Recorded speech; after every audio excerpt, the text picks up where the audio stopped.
एक फायरमैन एक फॉरेस्ट के रास्ते से अपने घर के तरफ जा रहा होता है। वो बहुत ही नेक इंसान होता है क्योंकि सबकी मदद करता होता है। लेकिन तभी उसे किसी की फॉरेस्ट से आवाज़ आती है और वो आवाज़ किसी की मदद मांगने की होती है। और वो देखता है कि वो आवाज़ किसी गड्ढे में से आ रही है। ज़रूर इस गड्ढे के अंदर कोई गिर गया होगा। फायरमैन उसे बचाने के लिए एक ट्रिक लगाता है। वो एक रस्सी को किसी पेड़ से बांध देता है और फिर नीचे जाने की कोशिश करता है। फायरमैन खड्डे के नीचे जाके देखता है कि एक खड्डे के नीचे पूरी फैमिली फंसी हुई है और वहाँ पे एक स्कॉर्पियन भी है जिससे वो तीनों डर रहे होते हैं। और इन तीनों को ही इस टाइम मदद की ज़रूरत है। तो क्या आप ये सोचकर हमें बता सकते हो कि फायरमैन को इन तीनों में से किसकी मदद करना चाहिए? कंडीशन आपके सामने गिवन है। आपको इस क्वेश्चन का बहुत ही लॉजिकल आंसर निकालना पड़ेगा। तो अपना आंसर ध्यान से सोचिएगा और जैसे ही आपको इसका आंसर समझ में आ जाए और आप अपना आंसर कमेंट करके लिखिएगा। इसके लिए मैं आपको 10 सेकेंड देता हूँ। आपका टाइम शुरू होता है अब।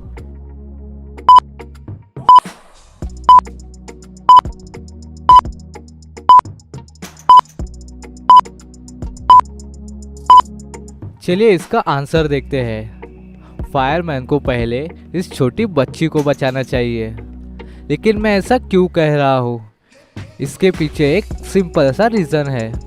जो स्कॉर्पियन होता है वो किसी इंसान को घायल कर सकता है, क्या फिर ज़्यादा बीमार कर सकता है, लेकिन वो एक एडल्ट इंसान को ज़्यादा नुकसान नहीं पहुंचा सकता। और जो स्कॉर्पियन का डंक होता है वो एक छोटी बच्चे के लिए बहुत ही जानलेवा हो सकता है, लेकिन अडल्ट के लिए भी थोड़ा सा खतरनाक है, लेकिन इतना ज़्यादा नहीं कि उसकी जान चली जाए। तो फायरमैन को सबसे पहले उस बच्ची को बचाना चाहिए। लेकिन वैसे यहाँ पे एक और लॉजिक हो सकता था। फायरमैन को नीचे उतर के उस स्कॉर्पियन को मार देना चाहिए था। और एक और बात ये भी है कि स्कॉर्पियन जल्दी से किसी को काटते भी नहीं है। अगर उसे परेशान ना किया जाए तो वो सभी को वहाँ से आसानी से निकलने देगा। आपका इस क्वेश्चन में क्या मानना है? आप हमें कमेंट करके ज़रूर बताइएगा। चलिए अब देखते हैं अगली पहेली। तो दोस्तों आपको इस इमेज को ध्यान से देखना है और आपको यहाँ पे ये बताना है कि इसमें से करेक्ट शैडो कौन सी है। जैसे ही आपको इसका आंसर समझ में आ जाए आप अपना आंसर कमेंट में लिख दीजिएगा। इसके लिए मैं आपको 10 सेकेंड देता हूँ। आपका टाइम शुरू होता है अब।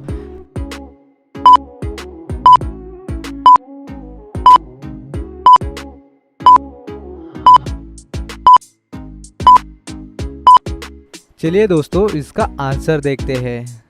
इसकी करेक्ट शैडो है ए वाली। अगर आप ध्यान से देखोगे तो बाकी की दो शैडो में कुछ ना कुछ गलती है। उस गलती को मैं नहीं बताने वाला, आपको खुद ही ढूंढना पड़ेगा। चलिए अब देखते हैं अगली पहेली। इस लड़के की यहाँ डेथ हो गई है। पता चलने पर पुलिस वहाँ पहुँच जाती है। इन्वेस्टिगेशन करने के बाद भी पुलिस को कुछ खास पता नहीं चलता, लेकिन उन्हें बॉडी देख के कुछ समझ नहीं आ रहा था कि आखिर ये मर्डर है या फिर सुसाइड। तो दोस्तों क्या आप ये अच्छे से देख के बता सकते हो? तो जल्दी से सोचिए और आपका आंसर कमेंट कीजिए। इसके लिए मैं आपको 10 सेकेंड देता हूँ। आपका टाइम शुरू होता है अब।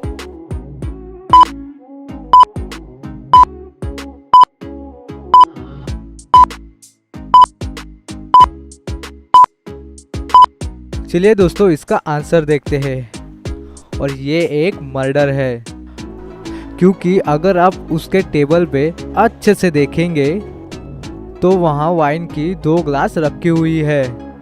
मतलब ये हो सकता है कि उससे कोई मिलने आया हो।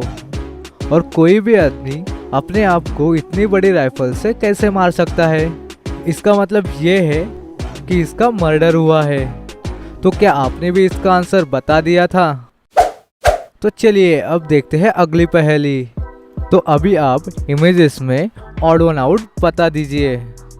जल्दी से सोचिए और आपका आंसर कमेंट कीजिए।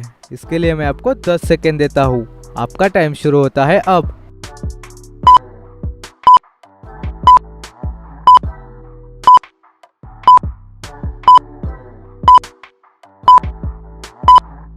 चलिए दोस्तों, इसका आंसर देखते हैं। इसमें ये डी वाला ऑड वन आउट है।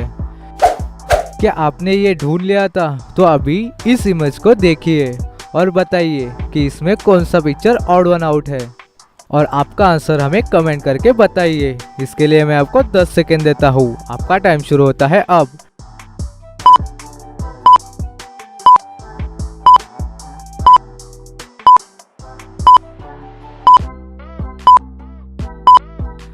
चलिए दोस्तों, इसका आंसर देखते हैं।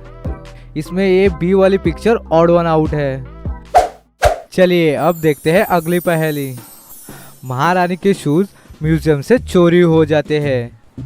उस बात की जांच करने के लिए वहाँ पे डिटेक्टिव राहुल को बुलाया जाता है। उस दिन म्यूजियम में काफ़ी लोग आए और काफ़ी लोग गए, इसलिए उसका पता लगाना काफ़ी डिफ़िकल्ट हो रहा था कि चोरी आखिर किसने की है। तो डिटेक्टिव वहाँ के 2 फुटेजेस को अच्छे से देखते हैं और फुटेजेस देखने के बाद डिटेक्टिव अच्छे से समझ जाता है कि आखिर उनमें से चोरी किसने की है। तो दोस्तों, क्या आप ये फुटेजेस देख के बता सकते हो कि इनमें से चोर कौन है? जल्दी से सोचिए और आपका आंसर हमें कमेंट करके बताइए। इसके लिए मैं आपको 10 सेकेंड देता हूँ। आपका टाइम शुरू होता है अब।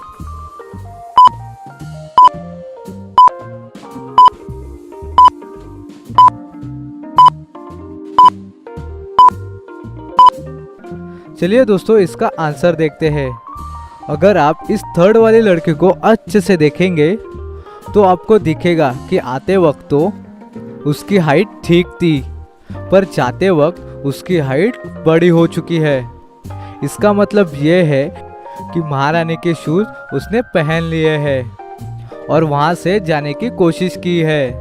तो क्या आप भी ये देख के समझ गए थे? चलिए अब देखते हैं अगली पहेली। यहाँ 2 लेडीज खड़ी है। एक के आगे टाइगर है और एक के आगे भालू। तो यहाँ देख के आपको क्या लगता है, इनमें से आखिर कौन बच पाएगी? मेरा आंसर सुनने से पहले आपका आंसर कमेंट करें। इसके लिए मैं आपको 10 सेकेंड देता हूँ। आपका टाइम शुरू होता है अब।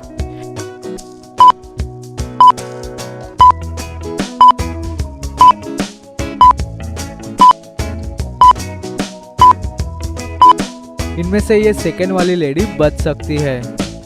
अगर वो अपनी सांस रोक ले तो भालू समझेगा कि वो मर चुकी है, और भालू कभी भी मरे हुए लोगों को नहीं खाता, पर टाइगर तो किसी को भी नहीं छोड़ता है। इसमें आपके क्या विचार है? जरूर हमें कमेंट करें। अगर आपको ये पहेली पसंद आई है तो इस वीडियो को जरूर लाइक कर देना। अपने फ्रेंड्स को भी ये वीडियो जरूर शेयर कर देना और हमारे चैनल को सब्सक्राइब जरूर करना, क्योंकि ऐसी ही मजेदार पहेलियां हम इस चैनल पर लाते रहते हैं।